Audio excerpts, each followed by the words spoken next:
So, as we discussed in our previous lecture about Ronald Reagan's foreign policy into the 1990s and George H.W. Bush and President Clinton, we concluded with the controversial election of 2000.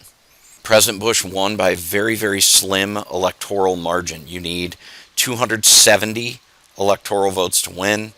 President Bush won with 271 electoral votes. This was only possible because the Supreme Court actually issued a ruling in Bush v. Gore in 2000 that recounts that were going on in the state of Florida were unconstitutional. The justification was that the Gore campaign was suing and wanted specific counties in the state of Florida to be manually recounted, and according to the Supreme Court, that violated the 14th Amendment Equal Protection Clause by giving some voters in some parts of Florida more importance on their vote by recounting only those than the remainder of the state. And in order to properly do it, they would have to recount the entire state, and that was not feasible before they would be inaugurating a new president. So they said, halt the recounts, and President Bush was declared the winner of the election. So this is controversial, not only back then, but still very controversial today and heavily studied today. One of President Bush's first priorities when he took office was to reform the Social Security system. The Social Security system was extremely healthy during the period of the baby boom. So people were receiving their benefits in their retirement years, but a growing working population was making that a well-funded program. And unfortunately, with a drop-off in the number of births and the growth of the population in the United States, the Social Security program and its future funding is in question. So President Bush wanted to give people the option of opting out of Social Security and putting the money that would have been put in the traditional Social Security system into private retirement savings accounts. This was extremely divisive. People were saying he was trying to kill the Social Security program. We never will know because it failed. There was no changes made to the Social Security system. Now, this is very quickly forgotten as a priority because the higher priority immediately became the war on terror after the September 11th, 2001 terrorist attacks by Al Qaeda on the United States at the World Trade Center in New York City and the Pentagon in Washington, D.C. And as a matter of fact, there was a fourth plane. Two were involved in the World Trade Center attack, one in the Pentagon attack, and there was a fourth plane that was believed to be on its way to target another government installation in Washington, D.C., and the plane was taken down by passengers, retaken by passengers, none of whom were able to recover the plane and fly it properly, and it crashed in rural Pennsylvania.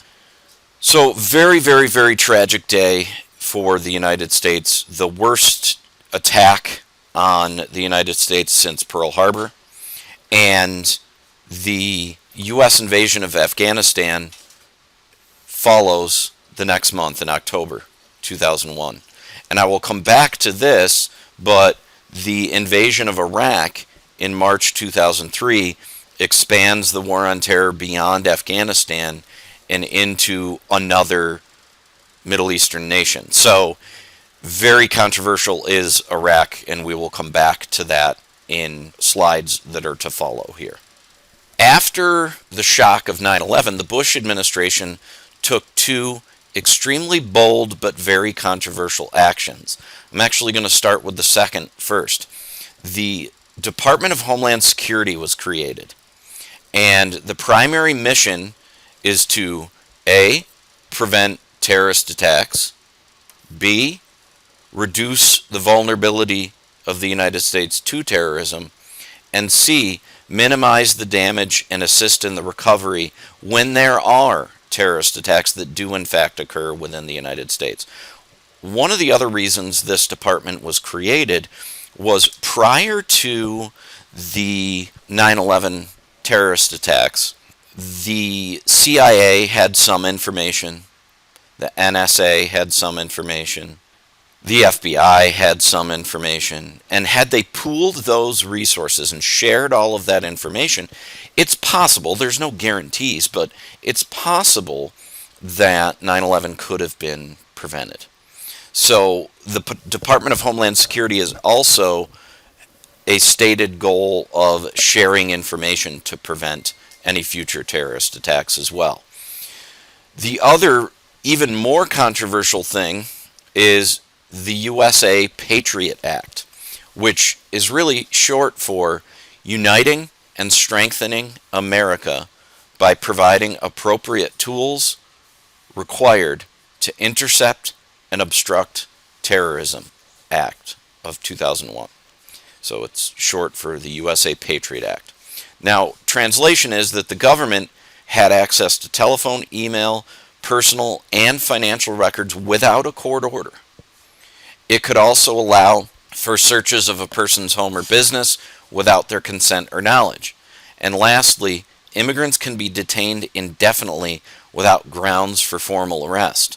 This last should sound very familiar to things like the Alien and Sedition Acts in the 1790s, or the Sedition Act during World War I that sent Charles Schenck to prison. This is another controversial law similar to those previous examples we've studied. You can see some political cartoons and memes that came out of this controversial law. The Patriot Act, turning citizens into suspects since 2001. Or a poster of President Bush depicted as Uncle Sam with a headset up to his ear saying, "I hear you," thanks to unwarranted wiretapping. And then lastly, Patriot Act? That sound you hear is the Founding Fathers spinning in their graves. So obviously controversial, and lots of memes and political cartoons came out of that. Now, I'd said I would come back to the Iraq War. Weapons of mass destruction and questions of, is the U.S. the world's police? Is it the United States' job to always address issues around the world, or should the U.S. be much more neutral and mind its business? And justification for the Iraq War was their supposed possession of weapons of mass destruction, or WMDs. Gradually, since the 2003 invasion of Iraq, March of 2003, chemical and biological weapons have been uncovered. Many Defense Department officials believe that there could be many more that have yet to be found, buried somewhere in bunkers in the middle of the desert. But even with possession of weapons, was there a larger philosophical question involved? Is the United States the world's police? Is it the United States' job to bring stability to areas of the world so far flung from the homeland? You can see here then Secretary of State Colin Powell in March of 2003 justifying U.S. actions against Iraq before the United Nations. You can also see some of the aerial photography pointing to active munitions bunkers and chemical munitions bunkers that our satellite footage was providing to us. And you could see it labeled here 10th of November 2002, and that information was then used to justify the U.S. invasion of Iraq by Secretary of State Powell in March of 2003. And then you can see here a satirical claymation adult humor film made by the same people who made South Park is Team America, World Police. And the satire was centrally around the question, is it the United States' job to always step in and be the world's police? The opinion of the satirical writers of the script is that no, it is not the United States' job to do that. But you obviously have folks that would disagree with that. Some controversies surrounding President Bush and his administration and the way they were carrying out the war in Iraq. The Abu Ghraib prison scandal shook the world. The United States had a military prison operating in Iraq that would take detainees and leash them like animals, strap them naked and covered in a hood to prison bars. Obviously, I covered up the remainder of that photograph. And a photo here being forced to stand and remain balanced on top of a crate for extended periods of time. And these are considered torture in the world's eyes, to the point where the British publication The Economist, which does sometimes cover issues in the United States from an outside viewpoint, had the headline, "Resign Rumsfeld." Donald Rumsfeld was the Secretary of Defense under President Bush, and it was the Abu Ghraib prison scandal that led to many people asking for his resignation. And he did eventually leave and was replaced by a man named Robert Gates, who I'll refer to again in the next lecture when I cover the Barack Obama presidency. Another controversial thing was the Guantanamo Bay detention facility at our naval base in Cuba.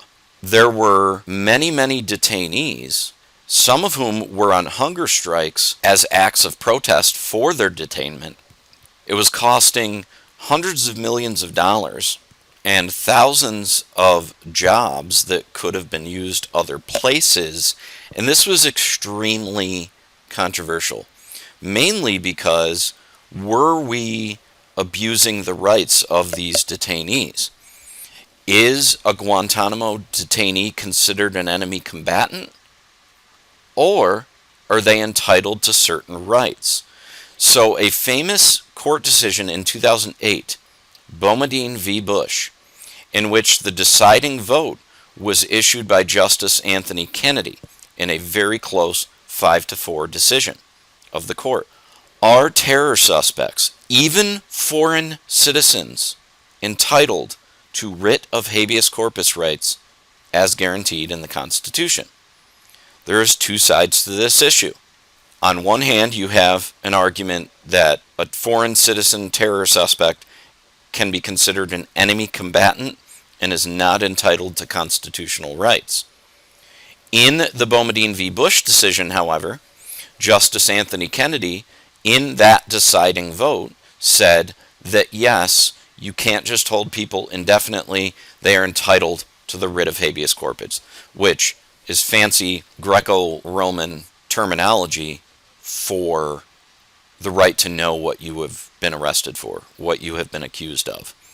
And Anthony Kennedy is depicted here in a political cartoon in which people who disagreed with his decision giving them these rights made it a revolving door, essentially, at the nickname for the Guantanamo Bay Detention Center, Gitmo, is that terror suspects were being let out the door to then go terrorize again. So a controversial court decision that was equally as debated as the prison scandal, as the justification for our invasion, the weapons of mass destruction. Are we the world's police? There are a lot of hotly debated topics during the War on Terror. Another very controversial thing is that prior to becoming President Bush's running mate and eventually Vice President of the United States, Dick Cheney, a man from Wyoming, was the former CEO of a company called Halliburton. And Halliburton was a company that did huge projects, and much of it in the oil industry. So, like setting up drilling sites, setting up refineries, things like that. So, Halliburton is a heavy construction type company. And after the invasion of Iraq in 2003, Halliburton was given the contract with no bidding process at all to rebuild the Iraqi oil sector. And it was a glaring conflict of interest because Cheney was probably still making investment profits with Halliburton despite the fact that he had resigned as CEO, which led to, much like before with the Patriot Act and with the Team America World Police film, there were much satire being put out there from this decision to use Halliburton. People had bumper stickers that included photographs of either President Bush and or Vice President Cheney that said, "I love Halliburton."